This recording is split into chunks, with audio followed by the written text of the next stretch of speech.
DramaCityProductions.com.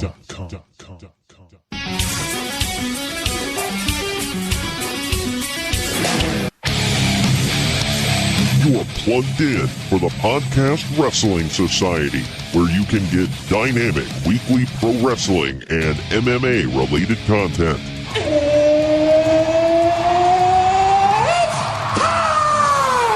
Give us a follow on Facebook, Twitter, and Instagram at PODWRES Society so that you can stay in the know. Space is the place, and the sky's the limit. And if you like what you hear, give us a 5-star review and hit that subscribe button. Woo! Woo! Woo! Woo! Now, your host, he is the one and only Troy Adams.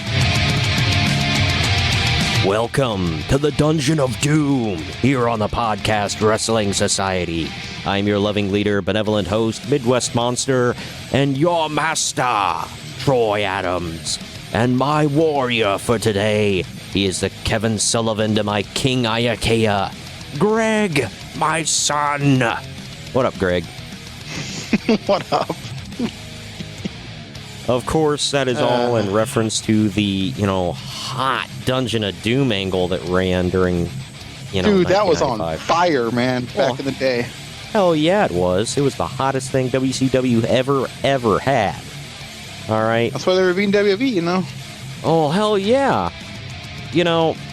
Not to spoil anything for later on in the show, but you and I were texting about Halloween Havoc 1995, which we are covering today. And Sorry. Yeah, sorry in advance. Hopefully you all laugh as much as I did through my tears. But we were talking about how that could be used as, like, Chinese water torture. It was bad. Waterboarding much? Oh, yeah. Just the entire month of October. And the sad thing is, Eric Bischoff talked about, he called them tentpole events in WCW. And oddly enough, he said he never looked at Starrcade as a tentpole event. It was just another pay-per-view to him, which just blows my mind. But he said, opinion? Yeah, it's really stupid. It's like, dude, you do realize that was supposed to be the event, right? And everybody else in the world looked at it as the event for NWA/WCW. But he didn't. And he ran the show for a long time. Whatever. But he said he did look at Halloween Havoc as a tentpole event. It's like, really? Don't get me wrong. A lot of things happened on this show. None of them were good. So, gosh, it was bad. Full disclosure, I've never seen the show start to finish until now. And by God, I wish I still hadn't seen it from start to finish. This show sucked. How dare you? It was bad. But, while we're, before we jump into all this here, because we have a couple news stories to get through, I just want to blow through them real quick. I don't want to spend a whole lot of time on that, because we have 3 shows to cover. 2 of them are In Your House events, where nothing hugely spectacular happened, but, we are covering every pay-per-view from the year, so I guess we have to cover them, Greg. And, yay us. But, and then, of course, we're covering the amazing Halloween Havoc 1995. That will be the finale of the show. So, hold on to your butts. Best for last. Oh, yeah. Yeah, we'll go with that. Well, let's take a quick break here just to pimp some of the stuff that we do at the beginning of every single podcast. First, of course, I'm going to tell you about our merchandise. You can go to shop.spreadshirt.com/podcast-wrestling-society, or you could always go to redbubble.com/people/pod-res-society. There we've got stickers, buttons, t-shirts, tank tops, hoodies, ball caps, or if you want some bags or mouse pads or phone cases, whatever. There's tons of great artwork on there for the show, either various logos of ours that are original, or they're dedication logos for the show that kind of look like some stuff you might recognize. You can go check out. or there's some funny stuff from the show, just different sayings that we've had throughout the time we've been on the podcast that I think you'd really like to wear around and be a nice conversation piece. So definitely go check out the merchandise there. While we're talking, I also want to direct all of you to wrestlingwithwrestling.com. Fantastic site. They got all the latest news and stuff that we can't cover every single week here because we only have one show a week. So there's tons of stuff happening between podcasts. Go check that out. They cover a ton of stuff across the wrestling world, whether it's here in the United States, whether it's abroad. They also have reviews of shows that you might not be able to see anywhere because of either they don't have shows here in America or wherever you live. And they've got great reviews. They've got other podcasts. They've got videos, interviews, what have you. Lots of great stuff. That's wrestlingwithwrestling.com, covering all four corners of the ring. All right, and now I guess it is time to get on with the show. Before we get into the news, I got to crack open a Monster that keeps me going through the show. No, his is beer. Mine is Monster. It keeps me awake through the podcast, and... Whatever, it's still Roll Tide. No, it is not. Nothing is Roll Tide. You know who... Clemson rolls over Tide, but that's a different story. Sorry. Roll Tigers. What the hell? Yeah, so just wanted to let everybody know, Monster does not endorse us. They are not a sponsor, but I do want to put that out there.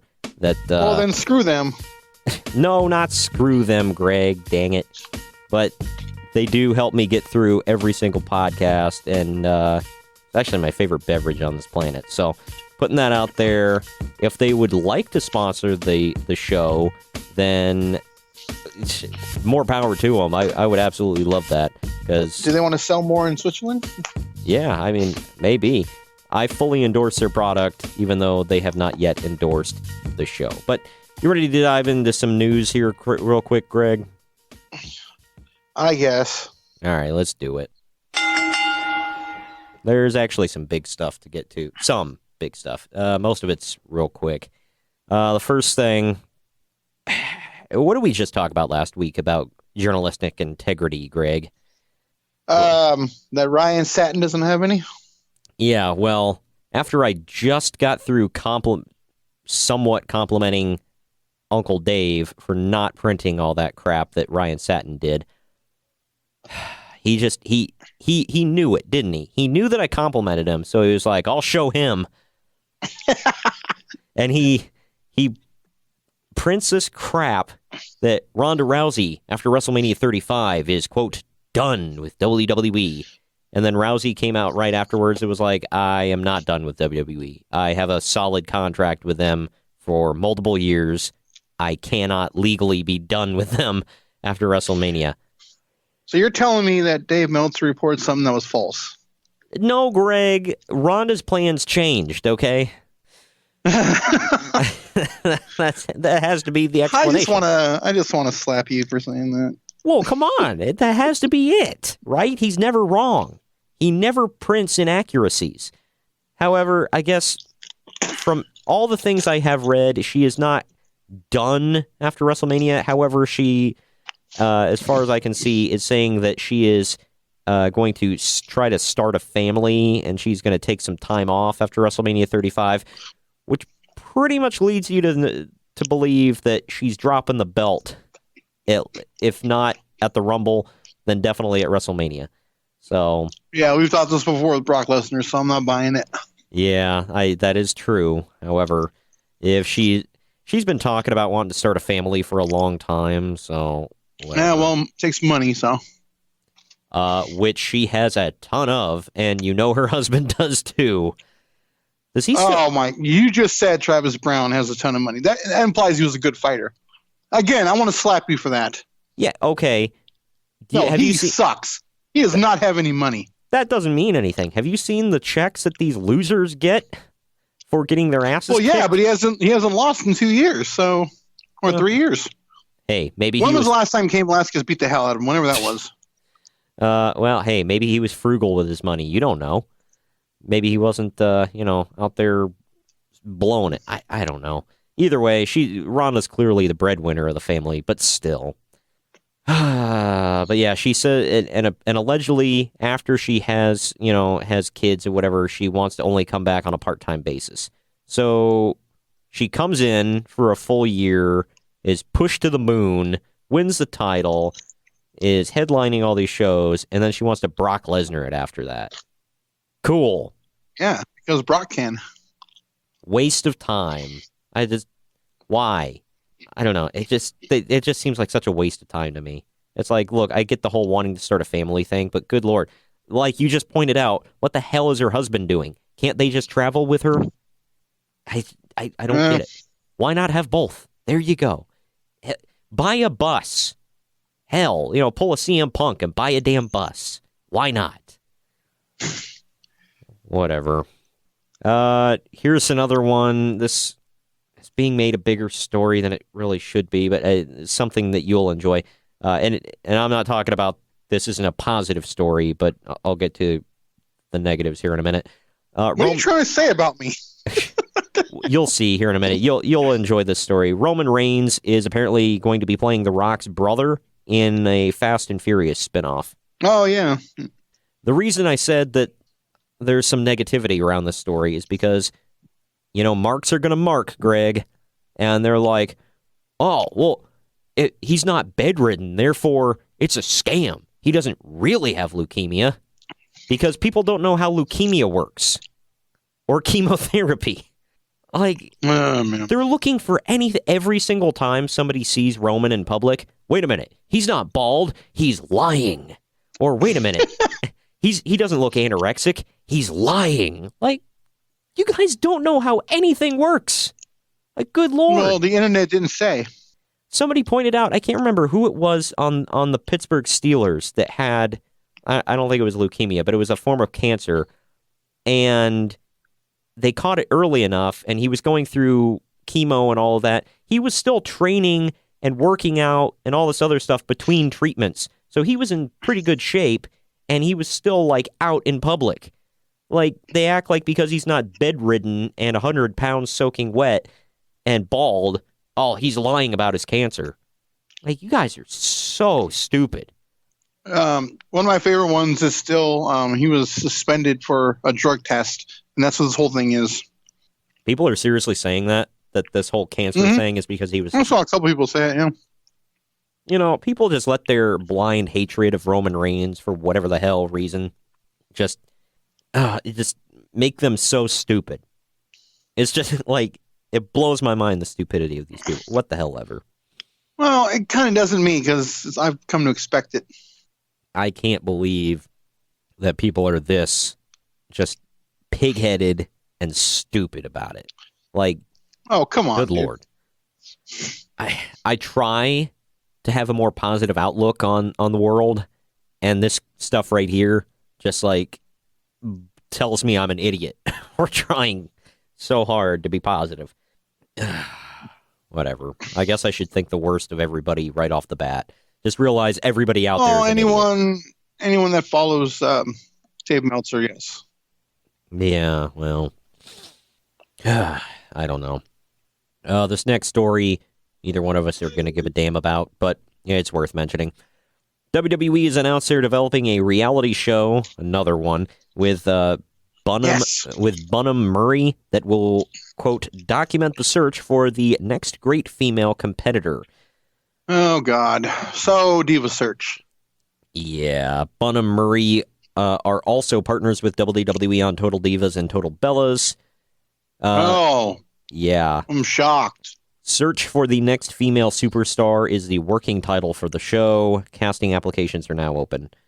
Can it be actual female wrestlers that they look into and not... No, get Eva Marie back. Yeah, let's not do that.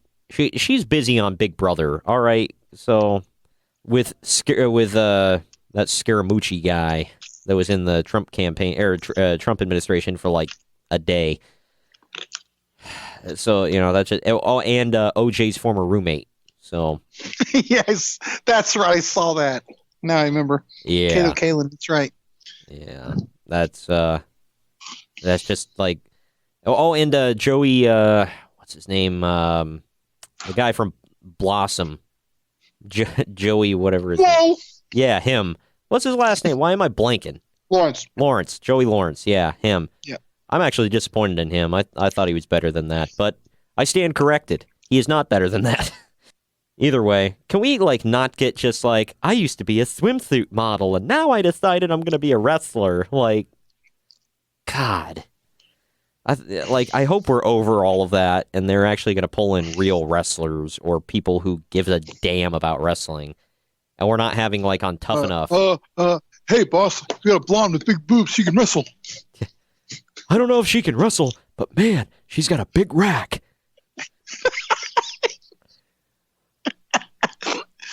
And I'm not trying to be sexist about it. I'm being serious because many people have said John Laurinaitis literally went through swimsuit model catalogs to pick out who was going to be the next wrestler, which is where they found Kelly.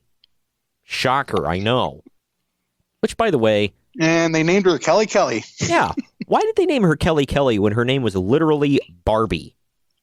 Like, isn't that perfect? She was so nice they named her twice. Yeah, but it's... First of all, that's dumb. Second of all, it's right there in your face. Her name is Barbie. Boom. Like, I figured that would be like a no-brainer. What's her last name? Blank. Well, there you go. Yeah, well, they didn't have to go with that. They could have just called her Barbie or something. I don't know. Maybe it was a trademark issue. I have no idea. You ready for some injury news, Greg? I got 3 of them. And it's all legs. All right, let's talk about the legs. Working the leg, bro. First one. Shut up. First one. Chris Sabin suffers a torn ACL and is expected to be out for 8 to 12 months. And for those keeping track, that is number 3. Yep. I still remember how much that broke my heart when I waited for you and I both waited for a whole year for him to return. Comes back, first night back, I believe, tore his other knee. Now he's out again. And then he comes back, wins the world title for a cup of coffee, and then never matters again. Harsh, but not an unfair criticism. This next one. Flip Gordon has suffered an MCL tear, but... This one hurts me the most. But, good news, he is expected to be back in time for the MSG show. I don't know how. How do you recover that quickly from an MCL tear? Oh, he's just that good. I guess he's going to pull a John Cena. John Cena! We won't be able to see that MCL tear. Speaking of John Cena, did you see there's a new Funko coming out of him that's, like, clear? Is that legit? I thought it was a joke. No, I saw advertisements for it. Like, you can't see it. That's clever. That's awesome. I don't know why it took so long to come out with, but that's awesome. Last injury story here. It's all little guys. Matt Sydal is going to undergo surgery to repair torn cartilage in his knee. I don't have an estimate about how long he'll be out. Well, medical cannabis will help him get through it, right? Medical what? I mean, not that he does that. Well, no, he's going to use the third eye, Greg, to and he's going to meditate and all that. So, shut up. What? That's his gimmick. No, it's not. That's really him. Is it really? Like, does he do all that hippie crap? Yeah. Oh, God. Yep. It's just what he said in an interview, but I guess I don't really know. That could have been in character too, but I guess he really is airborne. This next one, Minoru Suzuki has been added to Josh Barnett's Bloodsport. I think you forgot to say one of the AOPs hurt from the leg too, I believe. Really? Yeah, that's why we haven't seen him. Oh, I haven't even heard about that story, but that would make sense. Good Lord. They come in, don't do anything, tear ass up for a little while, then they're gone again. Gone forever. Gone forever, bro. And now Drake Maverick's stuck back on 205 Live. Poor guy. This next one isn't exactly a wrestling story, but it's associated with wrestling. So, the XFL is working on deals with Fox and ABC. Hooray! So, you don't want to see that? Yeah, to all 5 of you out there that give a damn about the XFL, there you go. You could see them on Fox or ABC. How low can you go? Apparently, Fox or ABC. UFC averaged nearly 2 million viewers for the first ESPN prelims. Not bad, but who the hell wanted to see that? Do you know anybody who actually gave a damn about those prelims? Because even you were saying you didn't know anybody on there except for Donald Cerrone. Nope. But they said that fight was good, though. Well, they said they averaged 2 million viewers for the prelims on ESPN. That just... Okie doke. Well, maybe they advertise better. Maybe. Last story here. John Jones's UFC 232 VADA tests show trace amounts of Turnbull. Yeah, but apparently it's from the same thing that was last time, so it's not going to affect him. Something like that. Yeah, that's what I heard. And I thought the whole reason they moved was because of the trace amounts, and they were going to let it slide. Yeah, so I don't know. I don't think it's a big deal, but what difference does it make? He's just going to get off, whatever. Well, yeah, because he's a moneymaker for Dana White, and apparently he has pictures of Dana with a donkey somewhere. So that's the only explanation I've got, man. Because what the hell? He slides on everything. He's been given chance after chance after chance that nobody else has been given. So whatever. He's got to have pictures. He can't possibly. Is it weird? I want to see. Wow. He can't possibly make Dana that much money. Am I wrong? I mean, I haven't seen the buy rates yet, but I don't know. Maybe. But anyway, that's all the news I got. You got anything else? Yeah, let's get on to the fun part. Oh, yeah. All right, well, I'll ring the bell to close us out here. All right, end of news. Well, we're going to take... you want to take a quick break before we hop into the In Your Houses? Yeah, I got a whiz. The hell? All right, well, we'll take a... not that kind of break. Yeah. We'll take a quick promo break. Everybody let you know about some other great podcasts here on the Drama City Productions Podcast Network. Definitely go to DramaCityProductions.com. Check them out. We are on there. And some other great shows as well. Oh, I hope. Oh, hell yeah. We'll be right back. DramaCityProductions.com. Hey folks, Brandon Fisher here, the host of Sack 'em Up Sundays, the newest comedy podcast to be put on the Drama City Productions Network. Tune in each week as we get really stupid talking about things we know absolutely nothing about. From politics to true crime, movies, to hypothetical questions that go absolutely nowhere. Each episode is filled with at least an hour of hilarious and super offensive content. So join myself and my co-host Dipsy D each week as we get real, talking about absolutely nothing. You can find us at iTunes, Podbean, CastBox, and pretty much anywhere podcasts are available. Also, be sure to follow us on Twitter at EM_SAC to keep yourself updated on shows or to drop us ideas for things to talk about. We're always looking for things to discuss. And we are back, and Greg, you know what that means. It's time to go in your house. It's time to cut ourselves. Mentally. It is time for us to go in your house, baby. As much I feel as like that cutting may scare myself physically might be less painful than this, but whatever. Yeah, you might be right. This first one, I don't even know what to say. This card was just, the whole show was just weird. Well, both of these were. I don't know. There's a good reason for one of them, but yeah. Well, this one, WWF In Your House 3, the tagline: 3 belts, 1 match. You remember when there was just 3 championships, Greg? Just 3. Well, let's start at the beginning. I remember when they were called belts. Yeah, right. I know. First of all, it's so crazy that Vince McMahon allowed them to put the word belts in there. Second of all, yeah, simpler times. There was the world title, the Intercontinental title, the tag titles. That was it. There wasn't. Well, they had the women's title, but it was over on Nitro in the trash.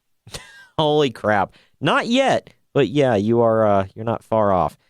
Good Lord. This took place September 24th, 1995 from the Saginaw Civic Center in Saginaw, Michigan. Yay. Yes, Saginaw. Said no one ever. The attendance was 5,146. Yay. So. Wow, that's a whole 5,000. Wow. Yeah. I've seen more on APW show. You're probably not wrong. In the opening package. I love APW, by the way, if anyone hears that. Well, yeah, we all know. Going to it next Friday. Yeah. In the opening package, Todd Pettengill says that Yokozuna and Owen Hart are, quote, perhaps the greatest WWF tag team champions ever. Oh, my God. Good Dude, they lived in the Lord. moment with that saying I so much back in the day. I know. Diesel was the greatest WWE champion ever. They said it about Bret Hart. Then they said it about Shawn Michaels. Yeah. Good grief. Like, really? Like, they're... Like, I want them to tell me, it's like, what made them the greatest? Like, was it the length of their title reign? No. No. Was it the amount of people they'd beaten? No. So, like, what qualifier was there? Like, they just threw that term around like nothing. Whatever. They're the greatest because they're the current reigning champions, and we said so. Okay. Done. There's actually a 3-man booth for this with Vince McMahon, Jerry Lawler, and Jim Ross. JR is no longer interviewing people as they leave the ring, so that's a step up, I guess. And he's not wearing a toga, so there's another step up. As Savio Vega is talking to the Spanish announce team, the camera keeps zooming in closer and closer and closer until it's focused on his neck and is completely out of focus. I don't know what the hell they were doing. But Savio's got some weird hand symbol now shaved into the back of his head. It's not the SV anymore. I couldn't figure out what the hell this was. They tried to do a split screen, by the way, during Waylon Mercy's entrance. Spoiler. Oh, Waylon Mercy. Yeah, Hell yeah. Spoiler, Savio Vega is taking on Waylon Mercy.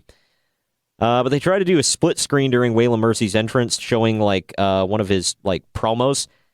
And it takes him a good, 5 seconds into Mercy's promo to actually switch the screen to split screen. And, this was a common problem during the show, by the way. I don't know who the hell their director was, but he was bad. So, yeah, Waylon Mercy versus Savio Vega. They cut away from the original Bray Wyatts. Yeah. They cut away from the match for Doc Hendricks to say that Owen Hart is not there. We'll get into that. Savio wins with a spinning wheel kick. Note, I said slow and sloppy, 1.5 Uncle Dave's. Nothing noteworthy on this match at all. But now we go to the back, where Doc Hendricks runs into the heel locker room, where Jim Cornette is arguing with Gorilla Monsoon. Cornette claims that Owen Hart is, quote, here in Michigan. Hendricks asks if the main event is in jeopardy, and Monsoon says no. So he says the main event will go on with or without Owen Hart. So it might be a handicap match. Again, we'll get into that. They show video of Henry O. Godwin. Yes, he is on the show. Slopping Psycho Sid on Superstars. And then Sid goes backstage and goes absolutely nuts. Godwin also slopped Ted DiBiase twice within the past month. Poor Ted. You get more good suits ruined that way. He's WCW bouncing. Yep. And he's about to be the $1 trillion man. Because, that's original. But we got Psycho Sid versus Henry O. Godwin. Get it? Henry O. Godwin? His initials are Hog. Because he's a hog farmer. It's sad to look at the decline, by the way. He headlined the first two In Your Houses a few months prior. Now he's in the second match with Henry freaking Godwin. Yep. And there was nothing special about this match. This is the first referee I've seen in WWF wearing a long-sleeved referee shirt. Figured I'd point that out, because I was like, what the hell? It was weird. Lawler trashes on Ross for being from Oklahoma throughout the entire match.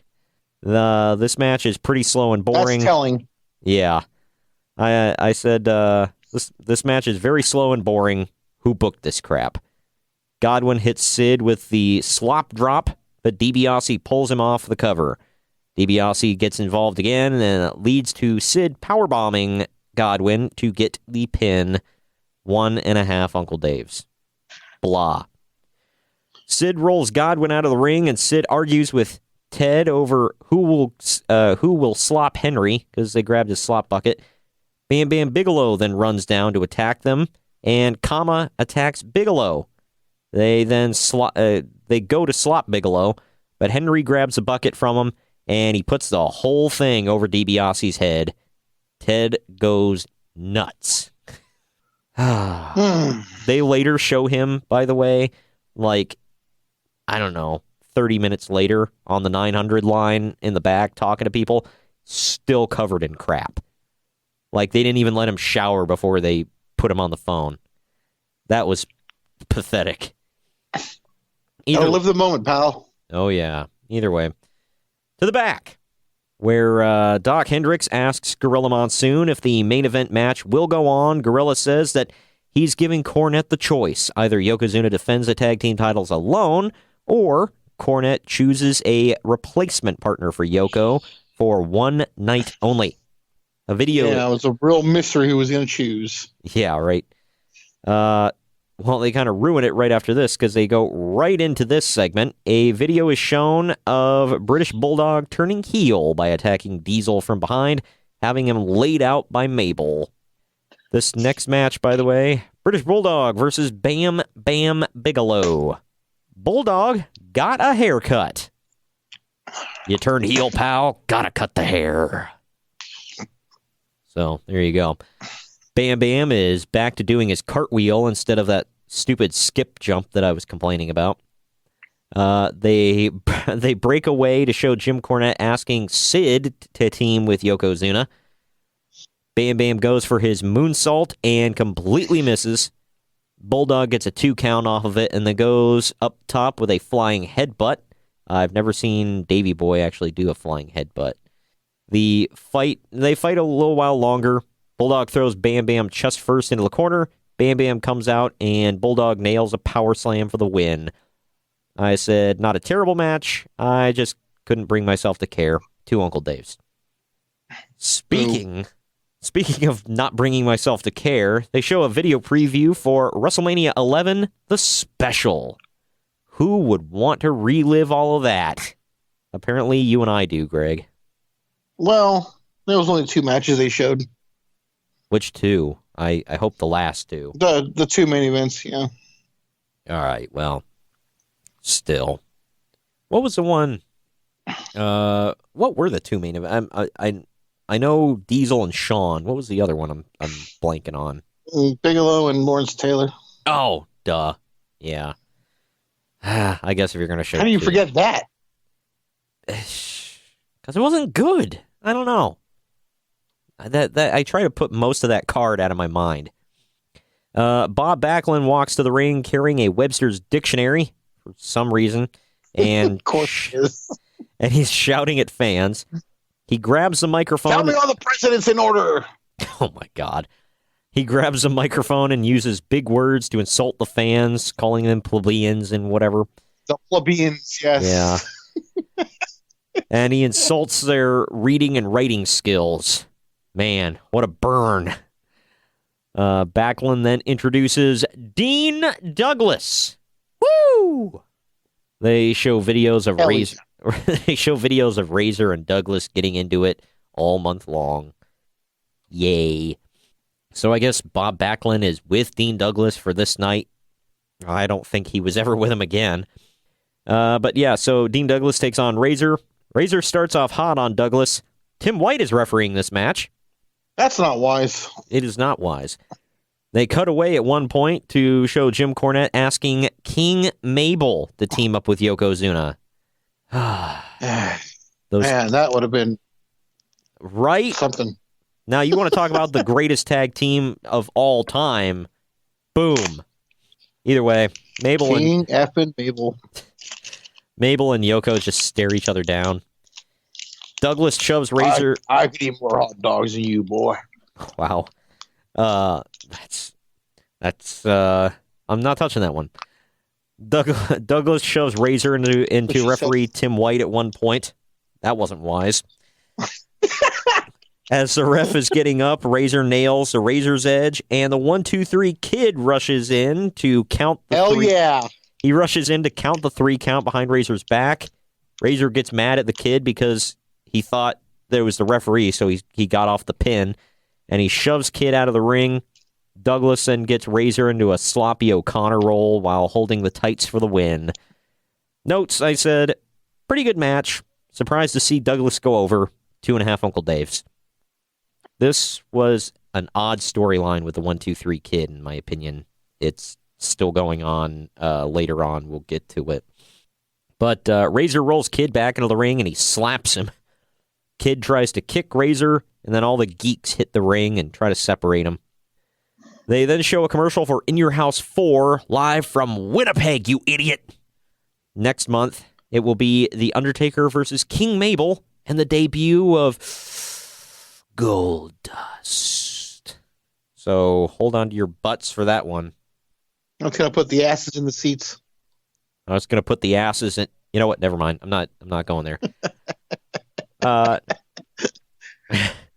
Now we go to the back, where Doc Hendricks is advertising that if you call now, you get the Shawn Michaels hat and sunglasses combo, along with a videotape. Yay. Diesel and Shawn Michaels then get interviewed and compare wanting to wrestle Owen and Yokozuna, but Owen not being there, to wanting to hook up with a hot chick, but she's kind of nutty and it never works out.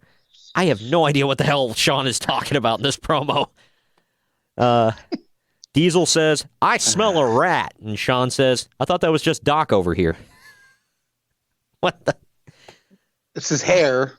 Yeah. These two, Well, that moose. the crap these two said in promos, I never knew what the hell they were on about. Ever. They just said random crap. This next barn burner, man. I don't know why it wasn't on the next card when they're in Canada, but, it is what it is. Before the next match, they show Jean-Pierre Lafitte has been stealing Bret Hart's sunglasses from children in the crowd, and he recently stole Bret Hart's leather jacket. So the whole thing is he's a pirate and a thief. And Bret Hart doesn't like that. So I guess we have to have a match? Whatever. The crowd blows a roof off the building for Bret Hart, as usual. When he gets in the ring, Lafitte takes a powder. Bret does a suicide dive onto him, but he completely overshoots him and does a front flip onto the floor. He's right back up, however, beating the tar out of the pirate all over ringside. Jean-Pierre controls most of this match. McMahon says, "I'm sure Jean-Pierre Lafitte is asking himself the same question that everyone who's ever been in the ring with Bret Hart, you included, Jerry Lawler, eventually asks themselves." And Lawler says, "How do I stand the smell?" No. I thought it was funny. But No. anyway, Jean-Pierre misses the cannonball. Then he misses another to the outside later on. Bret takes control, not for long, but he eventually locks in the sharpshooter and rolls it in while they're both laying on the mat, and the pirate taps out. Notes, I said the pirate was sloppy as hell through most of the match. I hear he's improved later on in life. Decent match. 2 1/4 Uncle Dave's. That is all I can give it. This was just something Generous. else. Yeah. Jean-Pierre Lafitte. What a freaking gimmick, man. They should have brought him back to team with Burchell later on in life. I said the same thing. Right? What is it with freaking Vince McMahon and pirates, man? Just why? Arg. Why is that a realistic thing that he thinks like, oh, we should have more pirates wrestling, pal? You remember that segment where it's like all the minis running around the back? You got the network representative doing stupid crap, and then all of a sudden Paul Burchill like slices through the back with his sword, and he's like, "Hello," and then he walks through. Well, I guess Bruce Pritchard was saying Vince McMahon after that looked at him and was like, "Was the pirate too much gaga?" And he was like, "Yes, Vince, it was the pirate that was too much." Anyway, to the back, where Doc Hendricks chose the British Bulldog will be Yokozuna's tag team partner. Bulldog changed his tights. He was earlier wearing red, white, and blue. He's now wearing red and gold. Gorilla Monsoon says that Bulldog has the opportunity to either become the world champion or the Intercontinental champion or lose the tag team titles for Yoko and Owen. So he could either be a champion or the GOAT. And no, I don't mean greatest of all time. We then see... no, that's Owen Hart and Yokozuna. Oh, yeah, of course. Vince McMahon, Jim Ross, and Jerry Lawler have crappy audio as they go over the PA system to pimp some merch. Alundra Blaze comes out to model the event t-shirt for everybody and shows off that people who order the t-shirt can also get a free WWF videotape if they order now. Woo! What's a videotape? Yeah, no, throw it in your Google machine for all of you out there too young to remember that. Gosh, I'm feeling old. Anyway, you probably remember Betamax, don't you there, Greg? Vaguely. All right, well, the main event, Yokozuna and the British Bulldog with Mr. Fuji and Jim Cornette defend the tag team titles against Shawn Michaels and Diesel, who are defending the World and Intercontinental titles. This was kind of confusing. Anyway, all the titles are on the line. Diesel's singlet says dudes with attitude on it. Shawn's ass also says that. They have... Let's take a second to realize that TJ's looking at his ass. Okay, cool. Why wouldn't I? He's Shawn Michaels. All right. They have a graphic on the side like they're going to do a split screen for like 2 minutes before they actually do it. They've been having these issues all night. They then show a replay, and it's super pixelated.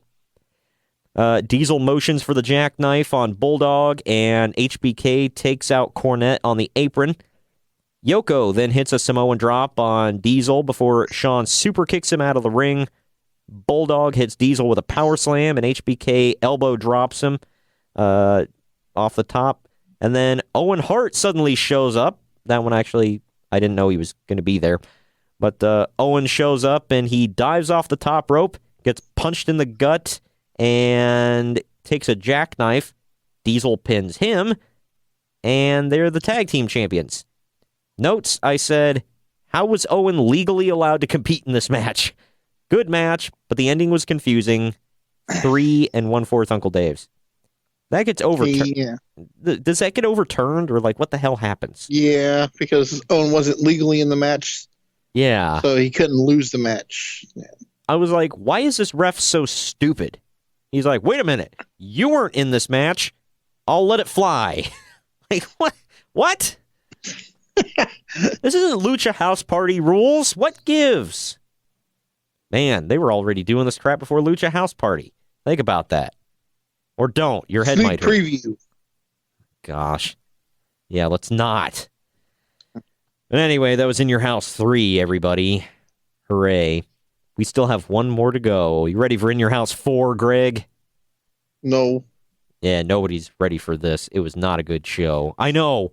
Shocker. But, hold on to your pants. Well, Greg, it is In Your House 4, October 22nd, 1995. It is from... How about get out of my house? Say what? How about get out of my house? Yeah, I wish this would have. This is from the Winnipeg Arena in Winnipeg, you idiot! Manitoba, Canada. The attendance is actually 10,339. That's quite a few people.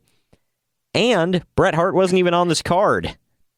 That shocks me the most. Oh, well, yeah. And who did he face? I mean, that's a main event anywhere in the country. Oh, we'll get to it. Oh, all these matches are, and we'll get to them all. Trust me. Some Canadian singer named Tony Wilson, I believe, sings the Canadian. Yeah, Tony Wilson. She sings the Canadian national anthem. She's described as an up-and-coming artist. Sure. What's her name? Tony Wilson, I think. I've never heard of her. So, there you go. Yeah, it's her. Yeah. This went on for like 2 minutes, by the way, and then they blew off a crap ton of pyro. Why? Because Canada, that's why. We now see Tony Wilson. I think so. I'm just going to look this up. We now see a video of President Gorilla Monsoon backstage saying that due to Shawn Michaels' concussion, HBK will not be wrestling tonight. Instead, Michaels will have to forfeit the Intercontinental title, which will be presented to Dean Douglas. Douglas will then have to defend the title right away against Razor Ramon. Oh, man, Shawn lost his smile. No. You got the hell beat out by some Marines. Yeah, I know. Well, you see, the story varies. It's either a Marine, multiple Marines, just a dude. You can't really trust him. We're back to having a three-man booth, by the way. It's Vince McMahon, Jim Ross, and Jerry Lawler all commentating together again. Are you ready for this opener, Greg? Want to talk about main event anywhere in the world? It is Make a Difference Fatu taking on Hunter Hearst Helmsley. Oh, man. Yeah. This would be a much better match, by the way, like 5 years from now. This match is happening because Hunter sprayed perfume on Fatu.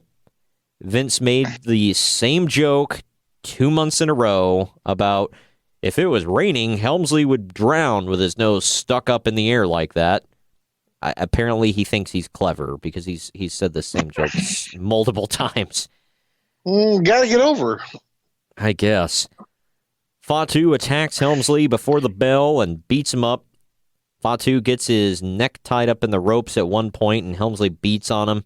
Then Helmsley gets the heat for a while. Fatu makes a comeback after reversing the pedigree. Hunter moves, making Hunter moves, making Fatu miss the splash. Hunter then hits the pedigree, gets the win. Notes, I said, it was actually a decent match to open with. 2 1/4 Uncle Dave. Nothing special, but nothing too bad. Jerry Lawler then interviews Helmsley about how gross Fatu is, and then Henry O'Godwin randomly sneaks up behind them with a slop bucket. Helmsley turns around, sees him just in time, and he holds Lawler in front of him, like holding his arms. He uses him as a shield, and then Lawler screaming like a girl, and then Triple H just runs away. Like, none of this is explained. Godwin just decides, hey, I'm going to come out and slop him because I can. And this leads to the amazing Arkansas Hog Pen match. But I'm now getting ahead available of in the myself. archives. Yeah. But now we go to the back with Doc Hendricks and Jim Cornette, who is dressed like an Easter egg. Jim Cornette is also with the British Bulldog. They show Bulldog turning heel on Diesel again. And then they show how Bulldog, with Yokozuna's help, pinned Diesel on Raw. Bulldog says that he's going to do it again in, quote, this 50 below hellhole. So he's crapping on Canada, even though he's part of the Hart family. But we're not supposed to know that. I guess we're supposed to ignore that. I don't know. Yeah. Well, this next match, Greg, this one will get over for you. It's the Smokin' Guns defending the WWF tag titles against the 1-2-3 Kid and Razor Ramon. Oy vey. The Kid and Razor are color coordinated, both wearing purple. Billy Gunn chopped off his mullet and shaved his face. Screw it. I don't care anymore. He's warming up to become Rockabilly, Greg. Oh, yeah. Remember how well that went over? Like a lead balloon. That one went over like a fart in church. Billy, that's my favorite one. Why don't you be sitting there in church, pastors reading from the Bible? I have farted in church. I don't know if it was loud enough for other people to pick up on it. I Hope not. That's beside the point. Moving on quickly, Billy and Kid start, but eventually tag their partners. Razor and Kid take control, cutting off Bart. Bart comes back after a head slam. Dean Douglas is seen backstage taking notes. Hot tags are made. Billy cleans house. And then the Guns cut off the Kid. There's a double down with Billy on top. Razor switches from behind the ref's back, and it's a near fall. That sounds dirty. Maybe it was. You don't know. Razor gets the hot tag, and he cleans house now. He nails a Razor's Edge on Billy and gets... I'm trying to keep... I'm like losing my spot on my notes here. He nails Razor's Edge on Billy and gets in the Kid, who lays on Billy. Billy reverses it into a... Oh, he tags in the Kid. Okay. And that's right. Yeah, because he was crying about it. He wanted to get tagged. He begged him to tag him. Yeah, and then the Kid like lays with like his back on Billy, and then Billy reverses it into a crucifix pin.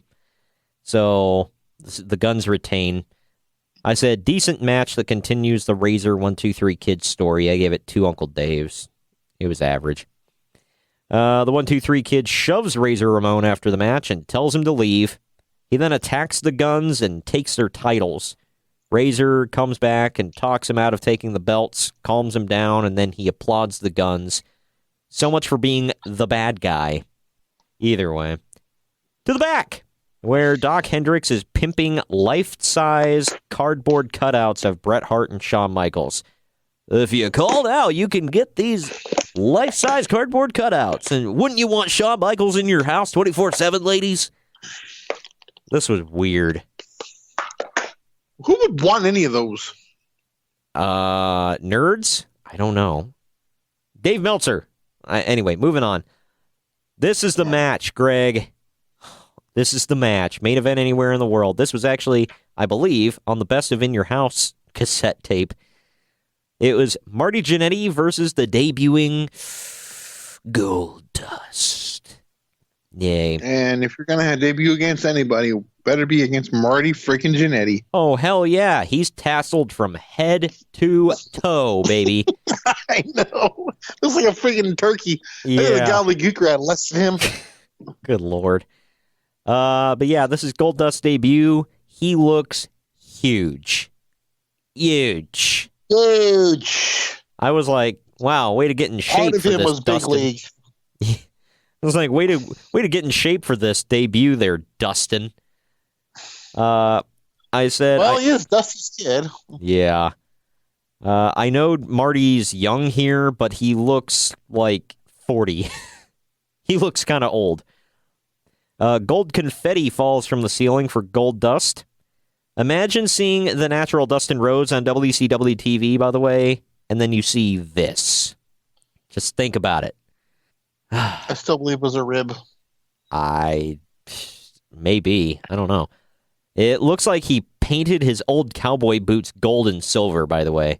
'Cause I didn't notice that until I'm looking back at this match. I'm like, he's wearing cowboy boots, but they're gold and silver. Like, seriously, go back and watch. He's like, it's weird. Goldust starts off hot, but Jannetty quickly takes control. They go back and forth after Goldust plays keep away. Goldust controls the match from about the halfway point on for a while. They show a guy dressed like Dracula in the crowd randomly. And the King claims that, that's the celebrities coming out for Goldust's premiere. It was weird. Jannetty hits the rocker dropper and then goes up top, leaping and landing on his feet because Goldust moved slightly. He takes him down and goes for something again, but Goldust gets the boot up in the face before hitting a gourd buster for the win. Notes, I said these two had a pretty boring-ass match. 2 Uncle Daves. I don't believe you. This was not an impressive way for Goldust to debut, man. And he was wearing sweatpants under his gear. You could tell because they had like a shot behind him when he had a headlock in one time, and you could see the outline of his sweatpants under his gear. Wow. Yeah, I'm like, I gotta okay. go back and watch this. It It was weird. For that reason only. Yeah, and like I said, pay attention to the cowboy boots. I'm like, why is Goldust wearing cowboy boots? Maybe they thought nobody would notice. Anyway, they pimped the hotline before showing Yokozuna and Mabel destroying Undertaker on Raw, crushing his face. So you know what that means. He's coming back in that Phantom of the Opera mask. Yeah, that was wonderful. I have a Jax figure of that. Of course you do. I was waiting for it. Backstage, Jim Cornette says that Gorilla Baboon Monsoon set this match up between Mabel and Yokozuna because he's afraid of those two dominating on the same side. Yes, we're about to get King effing Mabel versus Yokozuna. Yay. Hell yeah. 10 stars in the Tokyo Dome. My God. Rhino is actually one of the front guys carrying Mabel to the ring. However, he's way shorter than the other guys, so he's making the throne tilt all the way to the ring. Referee. Fun fact: I once was D'Lo Brown. Seriously? Yeah. I don't doubt it. They just needed some guys with a little bit of upper body strength to carry his big ass to the ring. Referee Jack Doan chopped off his mullet. This made me sad. So is that the thing? NM95 mullets gotta go? I guess so. Gotta go, pal. No more party in the back. Gotta be business in the front and the back. I love business in the back. Anyway. Oh my God. Sorry. That's usually my line. Right? Mabel does not have his normal spiked mohawk. He just let the hair flop. I don't know why. Jim Ross says that it is fried, dyed, and laid to the side. I was like, what the hell? That was awesome. That's the guy from Oklahoma thing. Right? These two start off, quote, hot for about 20 seconds. They then stall for 2 minutes. Then they beat each other up for another 30 seconds. Then more stalling for 2 more minutes. They both miss grounded moves on each other for a while. Mabel goes for a bulldog, but Yokozuna doesn't go down. He just, bends over. And then he flops through the ropes to the outside for some reason. Then Yoko shoves Mabel into the corner post. Mo shoves Cornette down, and then Yoko randomly collapses on top of Jim Cornette. And Corny's, laying there kicking his legs. This was so freaking weird. And then the match just ends, double count out. Yeah, that was the match, people. My notes, I said, sucked. Half an Uncle Dave. This match sucked. I was like, who booked this? Who thought this was a good idea? It was still better than Loch Ness versus the Big Show. Was it, though? It's about on par. Oh, this sucked. The best thing of the whole thing was Yoko landing on Cornette and Cornette kicking his arms and legs get off me. Oh, it was great. Get off me, mother effer. Get your fat ass up. Get that titty meat off me. Yeah, mother effer. All I could think of was this moment where from the show Robin Big, where they were training to wrestle, and Big splashes Rob Dyrdek, and he's like, "That's a lot of man boob on me." Wow, there's a sight. The two men stare each other down in the center of the ring, and their managers beg them to back off. And then Yoko and Mabel just hug it out, and they hold each other's arms up. Crowd boos. They then show a commercial for the Survivor Series, where Undertaker is advertised to return. Yay. Is that his thing, where every time he has to take some time off, he always returns at Survivor Series? Yeah, that's his event. The only time he didn't do that was when he returned at WrestleMania 20. But wasn't he taken out at Survivor Series? Yep. Yeah, so it's always something to do with Survivor Series. Vince McMahon tries sending it to the back with Doc Hendricks, but Doc is in the ring, literally standing right in front of him. So Vince looks like a moron. Doc. No. I know, that's hard to believe. Doc introduces Dean Douglas. Shawn Michaels then comes to the ring wearing an ugly-ass jacket, and he's got 2 shiners and a bloodshot eye. The Intercontinental title actually has a white strap now. Like, when did... I was trying to figure out the timeline of the straps here for the Intercontinental title because it was black. Now all of a sudden it's white. Razor Ramon had a bunch of different ones. Okay, but this was like, it has been black up until like, because when Shawn won it, it was black. Now it's white 2 months later. And now, like, but then it goes back to black. Because I remember when Austin, quote unquote, threw it off the bridge, it was black. Yeah. So I'm really confused about the timeline of the colors. I don't know. And I don't know why that always used to be a thing, where they had rotating colored straps. I don't know. Anyway, Shawn takes forever to hand the title over to Gorilla Monsoon, and when he finally holds it out, Dean just rips it away from him and puts it on, celebrates. Shawn walks away looking like he's going to cry. Oh, no. Go lose your smile, Shawn. But now we got Dean Douglas versus Razor Ramon for the WWF Intercontinental title. Razor rushes the ring and beats Dean so bad he powders out. Razor takes firm control of Douglas. Razor beats the hell out of him all over and then pours water all over him, solidifying the fact that Dean Douglas is a geek. But Dean eventually blocks the Razor's edge. Razor gets a double down with a choke slam, oddly enough. He then goes back and forth before Razor hits a back suplex, covering Douglas and getting the win, becoming a 4-time Intercontinental Champion. Douglas's foot, by the way, was under the bottom rope. Notes, I said... That'll be a thing. Yeah, I'm sure. Hooray.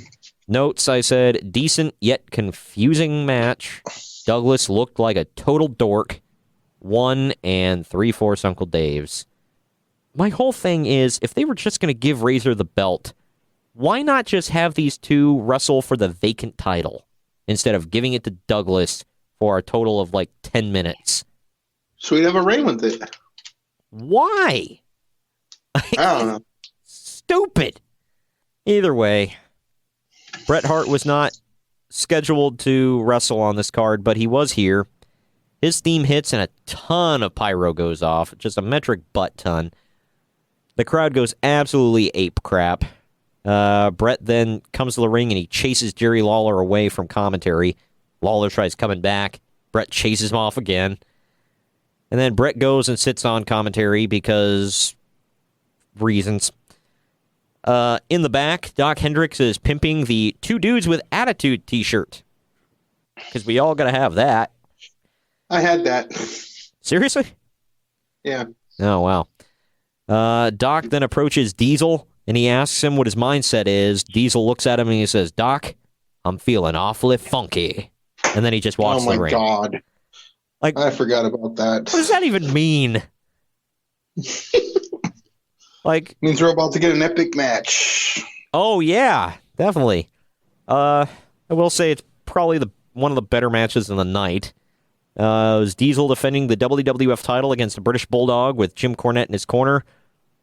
For the record, if you guys go back and want to watch this is in October, so it's not like it's close to Easter, but Cornette is wearing like a lavender suit with a pink tie and whatever. It's like really weird. It literally looks like he looks like an Easter egg. Either way. Well, he's a trendsetter. Oh, of course, yeah. He said he got all those jackets because of around Kentucky Derby time. They sell those weird-ass colored jackets down in Kentucky. So he just buys a ton of them. Why? That's his gimmick, I guess. That he's a redneck from Kentucky. There's a guy cosplaying as Diesel in the crowd, sitting next to a bunch of Bulldog fans. So that was super awkward. Diesel gets drop-kicked outside. Bret tries to steady him because Diesel was about to fall back onto the table. Diesel turns around, just pie faces Bret. At one point, Bulldog throws Diesel out of the ring, and Jim Cornette keeps working on Diesel's legs. He drops elbows, boots, and the racket on him because the referee was like distracted forever. He was a dumb ref. Bulldog gets knocked out of the ring. No. Yeah, I know. It's hard to believe. I know. Bulldog gets knocked out of the ring and goes to smack the hell out of Bret, but Bret follows him in the... Well, he does smack the hell out of Bret. Bret follows him into the ring, just starts beating the tar out of him. The bell rings, they DQ him, and then Diesel pulls Bret off of Bulldog. The two men argue, and then they brawl. The locker room just unloads and tries to pull the guys apart. Notes, I said, decent match, clearly leading to Diesel versus Bret for the title. 2 1/4 Uncle Dave. This show sucked, man. This, like, the whole show sucked. Every In Your House sucked. Basically. I'm still trying to figure out what the hell Diesel meant by, I'm feeling awfully funky. And then just walks to the ring. Like, okay? Like, all right. I just don't question it, I guess. No, don't. Diesel power. You remember The Rock did that to him? Yeah, I do. Big Daddy Cool, Diesel. I freaking lost it, dude. All right, well, time to switch over to the Chinese water torture segment. While those shows sucked, this one was a whole new level of suck. Gotta go over to WCW. Oddly, The Yeti! Sorry. oh, God. Getting ahead. You're getting ahead of us here. We're going to take another quick promo break. When we come back, it is Halloween Havoc 1995. Oh, yeah, we're going to wreak some havoc. Woo! We'll be right back. Drama City Productions.com.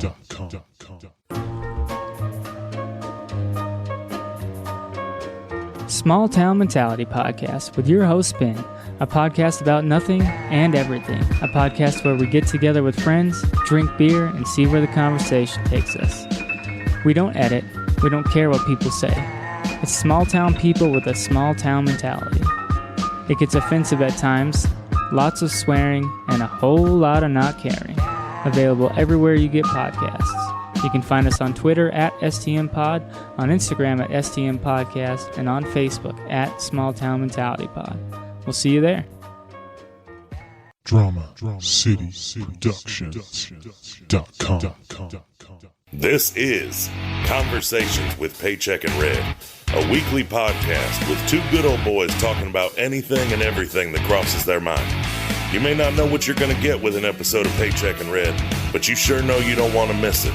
So do what you got to do. Download the app, find the episodes online, and make sure that you don't miss 1 second of Conversations with Paycheck and Red. Well, we're back, Greg, and you know what that means. Oh, yeah. Monster Truck Sumo. Oh, yeah. Well, the tagline for this event is fitting. WCW Halloween Havoc 1995. The tagline, there's nowhere to hide. Yeah, there's nowhere to hide from this pain of watching this damn show. It took place October 29th, 1995, from the Joe Louis Arena in Detroit, Michigan. They actually had a capacity crowd of 13,000. For this, why? Oh, they knew the Yeti was coming. Oh, yeah, they saw Nitro and was like, oh, God, got to get my tickets now. You say that, but it probably was. In the opening package for this, they say that Hulk Hogan is, quote, turned to the dark side to take on the Giant and the Dungeon of Doom at their own game. Hogan is now clean-shaven and wearing all black. Tony Schiavone puts over that Arn Anderson and Flying Brian allegedly attacked Ric Flair before the show. They were supposed to be in a tag team match later on. We'll get to that. Flair. A video shows that Johnny B. Bad never showed up on WCW Saturday Night for his U.S. title match against Sting, so Flying Brian showed up to take his spot. Johnny finally shows up at the end of the show, covered in crap, saying that he had a flat tire and he couldn't make it.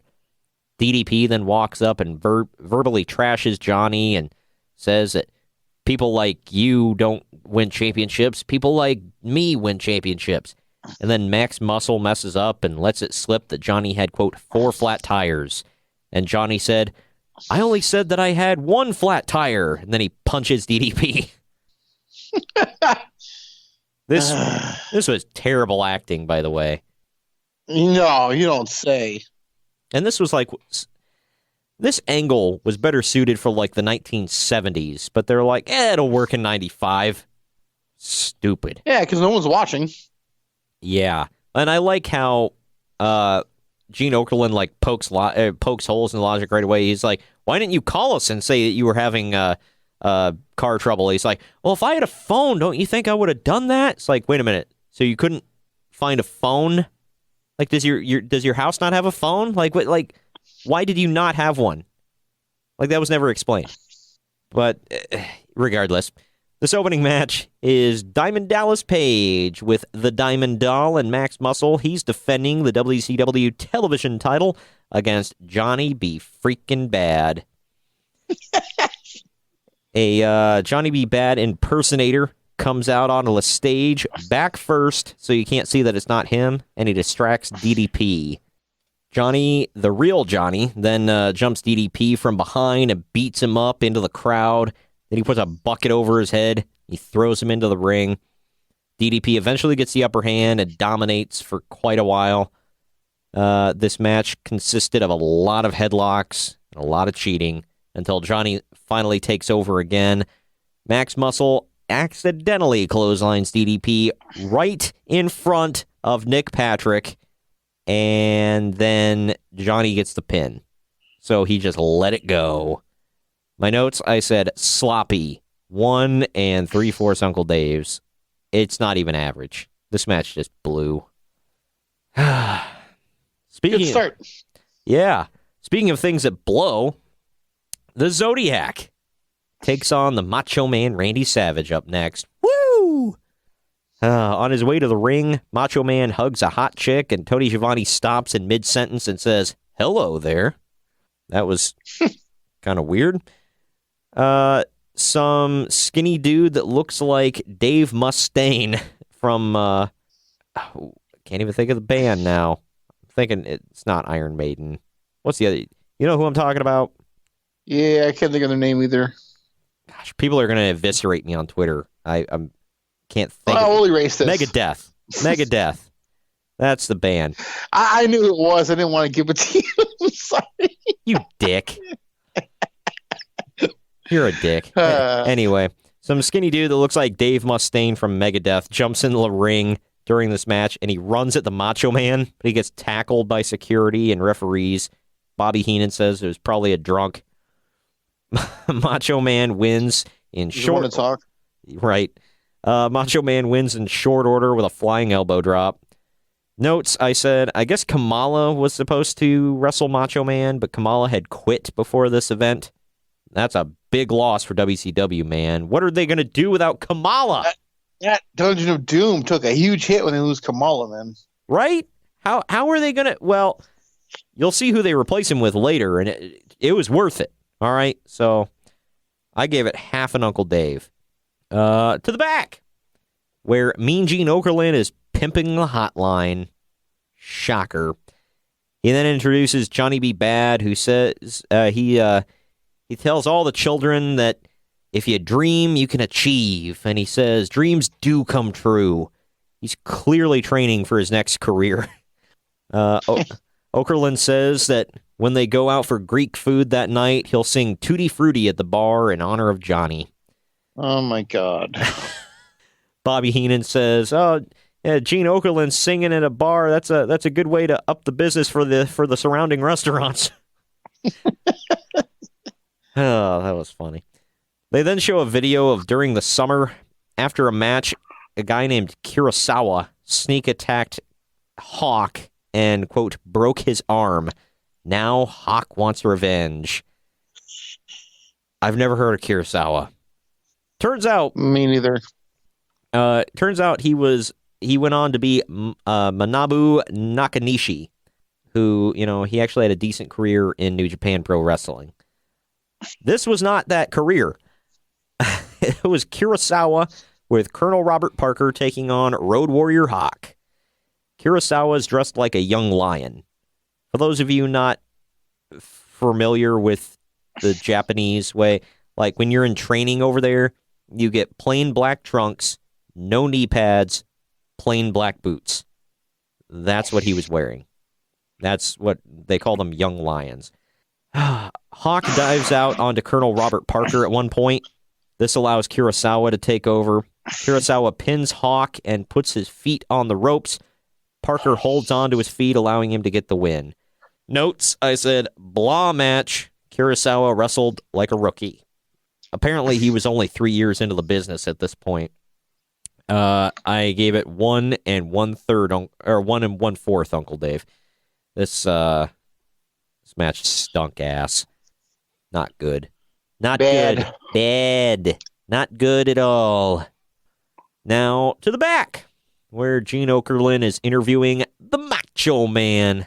Macho says, 1 down, 1 to go. He then references the fan jumping in the ring. Macho and Gene then randomly insult each other's looks. Gene says something about it. Macho Man's beard is crooked or something like that. It was weird. I don't know what the hell was going on here. Savage tells Luger that he may be his friend, but he's going to beat him. And then he says that he's very interested in the monster truck sumo match. Oh, I'm sure he was. We all waited with bated breath for that one, Greg. Man. Hell yeah. Now available in the archives. Oh, yeah. Well, we'll get to it. Well, ladies and gentlemen, this next one was weird to see in a WCW ring. It was Mr. JL, who is Jerry Lynn for all of you that don't know. He took on Sabu with the original Sheik in his corner. I guess they got Sabu and the Sheik because they were in Detroit. But Long Bay, Michigan. Yeah. But Mr. JL looks like a wannabe Rey Mysterio Jr. Like, he seriously looked like it looked like a bad... I know this was like years before it, but you remember the bodysuit that Rey wore at Halloween Havoc? The purple one. Yeah, it kind of looked like that. It was weird. Anyway, Sabu comes out to some random rock music that does not fit him whatsoever. I don't know who was in charge of picking his theme.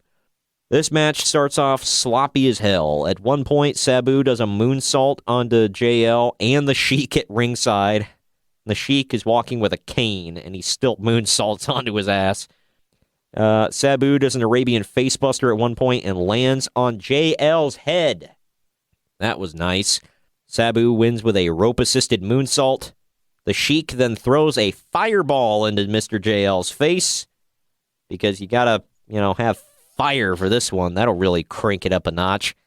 Notes, sloppy as hell, was nowhere near as good as it should have been. It'll be better years later in ECW. I gave it 1 Uncle Dave. So far, this event is batting 1,000, man.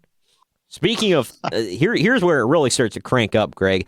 We now see the Master and the Taskmaster both wheeled out onto the stage. They're here in person, Greg. They're not in the dungeon anymore.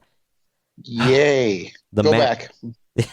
The Master shouts some incoherent BS.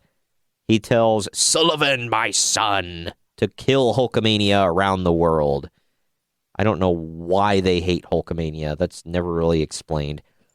Taskmaster says that all of Hogan's friends are, quote, vultures, and he's all alone. Now to the back, where Gene Okerlund is joined by Hulk Hogan, Jimmy Hart, and some family who want a free Harley Davidson. The family looks hella confused and bored. Well, if they've been watching the show, I know why. Bobby Heenan tries to insult the family, saying that the Harley Davidson will look really nice in their trailer park. However, he's trying to, insult them, and he can't think of what the hell anything is called. He's trying to, make an above-ground pool joke, and he can't think of the words. So he's just, doing hand motions while Tony Schiavone stares at him. It was so bad. Good grief. But this next match will make up for everything, Greg. It's Meng with the Taskmaster versus Lex Luger. Yay. The commentators are putting over that every time the Dungeon of Doom attacks people, they leave Lex Luger alone. That makes them think that Lex is with the Dungeon. Meng grabs the golden spike out of his boot, and he nails Luger in the throat with it, and he pins him. Taskmaster comes in, and he kicks Luger to break up the pinfall, and so Luger wins via DQ. Notes, not a bad match, and it sets up for a bigger storyline. This was actually the best match on the card thus far. 2 1/4 Uncle Dave, so it was average. Then we go to the back, where Mean Gene Okerlund interviews the Giant. The Giant yanks Gene's hand almost clear off his arm and says that he's going to push Hulk Hogan right off the roof of Cobo Hall. Then, if there's anything left, he's going to win the world title by chokeslamming Hogan through the floor of the Joe Louis Arena. Hooray. Are you ready for swerve number 1 of the night, Greg? Yeah. Let's get into it. It was Arn I know what it is. It was Arn Anderson and Flying Brian versus Sting and Ric Flair, allegedly. Since Rick was attacked earlier, Sting goes out and wrestles solo. Sting's clearly about to let his hair go natural, by the way, because his roots are coming in hardcore. Sting actually controls most of the match. Finally, when the heels get control, a taped-up Ric Flair in his street clothes runs out to the ring. Randy Anderson makes him get on the apron, and Flair struts around and pops the crowd. Sting gets dominated by both men and can't get the tag, and this goes on and on and on and on. Finally, Sting makes a tag to the Nature Boy. Ric Flair comes in. He's going to save the day, and he socks Sting right in the face. Who didn't see that coming? I called it right away when I was a kid. Yeah, like, come on. Like, they built up to that. Like, it was plain as freaking day. And then all 3 men just gang up on Sting and beat him down. Sting's even bleeding from the mouth. Notes, I said, obvious turn is obvious. 1 1/2 Uncle Dave's. Ric Flair, Arn Anderson, and Brian Pillman then talk with Mean Gene Okerlund up on the stage. Flair does all the talking. And Flair doesn't really give a reason why he did what he did. He just says that the Horsemen are reunited, and it feels so good. Like, and I was talking with you about this. They never explain why. Yeah, they really don't. It's just a swerve for the sake of swerve. Okay, Ric Flair's an a-hole. And, like, whatever. Stupid. Speaking of stupid, to the back with Mike Tenay interviewing Lex Luger. He has to stop him. Luger actually has to stop himself from calling WCW the World Wrestling Federation because he says something about in the World Championship Wrestling. He also calls Sting his good pal instead of good pal. Luger was something else on the mic, man. He tells Macho Man that when the bell rings, he's going to beat the greatest wrestler WCW has ever seen. And then he's going to make an example out of the Macho Man. Let's get to this, man. This was something. The build-up for the Macho Man, or not Macho Man, the Hulk Hogan Giant feud is so insanely silly. It involves the Giant lying about being Andre the Giant's son, the Giant using a random monster truck to run over Hulk Hogan's Harley Davidson, the Giant snapping Hogan's neck not once but twice, Kevin Sullivan dressing up like a woman to attack Hogan, a la Ric Flair, Sullivan and Giant shaving Hogan's mustache for some reason, and then Hogan showing up wearing all black, Hogan challenging the Giant to a monster truck sumo match, because, you know, that's practical. And then the Yeti, the Yeti, bursting out of a block of ice to be the, quote, insurance policy for the Dungeon of Doom. Like, how many drugs do you think Kevin Sullivan was on during this? All of them. Yeah, I just, like, what the hell? This was insane. I like, what the hell? But then we go on to the match, Greg. It's Hulk Hogan versus the Giant in a monster truck sumo match on Cobo Hall. Now available in the archives. We did a watch along of this. Go check it out. Or don't. Yeah, definitely go do that. It's on our YouTube page. Check it out. It's worth a listen. Hogan pushes the Giant's truck out of the circle first. The inside of the truck shots are clearly repeated pre-records. After the, quote, match, the men get out of their trucks. Giant grabs Hogan to throw him off the roof, but Hogan gets the advantage, and then the Giant falls to his death, allegedly. Notes, I said... And he's gone forever, bro. He is. Notes, I said this wasn't even a match, and we saw a man die, only for Eric Bischoff to shout, "No! No!" repeatedly. And then Hulk Hogan runs away shouting, "Help! Help!" -5 Uncle Daves. This was bad. That's an amazing monster truck match. What are you talking about? Sure. Back at the commentary table, Bischoff, who was on commentary for this for reasons, is at a loss for words. Bobby Heenan looks like he's rethinking his life choices. Just say with Vince. The, quote, expert that they have with them says, that wasn't supposed to happen. Like, really? I thought this was planned. A man was supposed to die here. What are you talking about? They then just simply send it back to the ring and have more matches after we saw a man die. What the F? Show must go on. Oh my gosh. Like, what the hell? And Bobby Heenan, by the way, was the only one who gave a damn for the rest of the night. Nobody, like Tony Schiavone was just like, we'll find out when we find out what happened to him. And Bobby Heenan was actually the voice of reason. He was like, we saw a man fall off a building. What's going on? Nobody else gave a damn. Like, whatever. We'll find out later. Like, what? This was insane. How did WCW make money in the year 95? They didn't. No, they did. They turned a profit in the year 95 for the first time ever. Believe it or not, that blew my mind. Because Bischoff was bragging about that. I was like, how did you turn a profit? This whole year sucked. Oh my gosh. Anyway, let's wrap the show up. This is your second to main event match. It is Lex Luger versus the Macho Man, Randy Savage.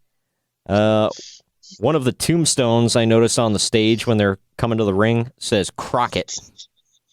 That's pretty effed up. Lex Luger goes for a handshake, but Macho Man won't do it and attacks Lex. Lex then goes full-on heel mode and beats up Savage. And then Jimmy Hart comes to the ring. Hart gets up on the apron. Macho Man throws Luger into him, drops Luger, and then does a flying elbow for the win. Notes, they didn't have much time, and they didn't really do much. Again, this just advanced storylines. To Uncle Dave's. Bobby Heenan gets mad at Tony Schiavone and everyone else for not giving updates on the Giant. He rips his headset off and he walks away, then comes back about 10 seconds later and says it would take him too long to get outside. Commentary then shows a replay of the Giant falling, and they stall for like 10 minutes. I don't know if there's a real explanation for this, or if they were just stalling just for the hell of it. I'm sure the people in the arena were just confused. Either way, main event time. Here we go. You ready for this, Greg? Hell yeah. Oh, yeah. Big debut. Yeah, man comes back from the dead. Hulk Hogan with Jimmy Hart allegedly is going to defend the WCW World Heavyweight title against the Giant with the Taskmaster. Hulk Hogan is wearing all black, leather gloves, brown motorcycle riding boots. This was a unique look for the Hulkster, I'll say. He starts explaining what happened earlier when all of a sudden the Dungeon of Doom's theme hits and interrupts him, and the Giant comes out. He's alive, and he's in wrestling gear. How about that? When Hogan's bandana is ripped off, he's got Kevin Sullivan's face paint on his forehead. That was a little weird, but they said that signified that he was going to the dark side.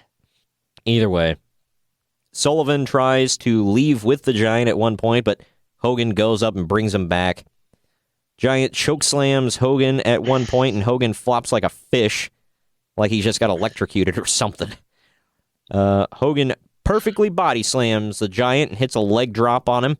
Then Jimmy Hart hits the referee from behind, but Hogan doesn't see this. And he gets up and he asks Jimmy for help picking the referee up. Jimmy then nails Hogan in the back with a world title. It's a turn! Swerve! Swerve, bro! And the Giant locks Hogan in a bear hug. You know what's coming, baby. Taskmaster keeps hitting Hogan, and Hart cheers him on. Then Lex Luger and Randy Savage hit the ring, and they try to chase off Hart and the Taskmaster, but then Luger beats up Savage. Another swerve, bro! And then, oh yeah, the Yeti comes down to the ring and butt rapes Hulk Hogan before they let Hulk drop. Seriously, like, go back and watch this. If none of you have seen this, you guys say, oh, he's just being crass. Seriously, he's humping him. There's no bear hug. He wraps his arms around him and humps his butt. It's gross. Luger then locks him in a torture rack, Hogan, that is, and the Yeti goes and humps Randy Savage. He's had his way with Hulk, and now he wants the Macho Man. Oh, yeah. And then Luger locks Macho Man in the torture rack. For some reason, the referee declares the Giant the winner via disqualification. I guess because Jimmy was technically Hogan's manager. But the belt does not change via disqualification. However, Giant poses with a belt anyway. My notes, I said, what a damn mess. Bobby Heenan says, you'll never see another pay-per-view like this one. I sure as hell hope not. Yeah, if we're lucky. I said 1 3/4 Uncle Dave's, and I was being super generous. I mean, the match itself wasn't terrible, but the end was bad. Especially when you have a giant man dressed like a mummy that they call the Yeti butt-humping Hulk Hogan. It's just... why? Just why? Any of this? Because screw us. I guess so. This was god freaking awful. Next week, we got 3 more fantastic, we'll call it, events to review for you. Have you seen any of these that we're going to review next week? All of them. You've seen November to Remember? Mm-hmm. Oh, wow. Well, for all of you, we're traveling back to the land of extreme. We'll cover ECW's November to Remember. And we know how much you loved Hardcore Heaven. So... oh, man, yeah. That classic. It was heaven. Yeah. And then we've got WWF's Survivor Series 95. Oh, joy. And WCW's World War III. I don't think I've seen this one. I generally... It's the first one ever. Okay. I might have seen it, and if I remember correctly, it sucked. Am I wrong? You'll see. Okay, well, I'll be surprised. Ah, man. Anyway, thank you for joining me today, Greg. Yeah, thanks for the punishment. Oh, you're welcome. And for all of you at home, Kyle and I have run down NXT TakeOver Phoenix, which, Greg, you are seeing live and in person. I'm here now. Yeah. And we also review the Royal Rumble, which you will also see live and in person. So, there you go. And don't forget, we're getting a lot more subscribers to our YouTube. Go search for us and subscribe on our YouTube and give us a like and all that good stuff. We'll see you next week. Later. Later.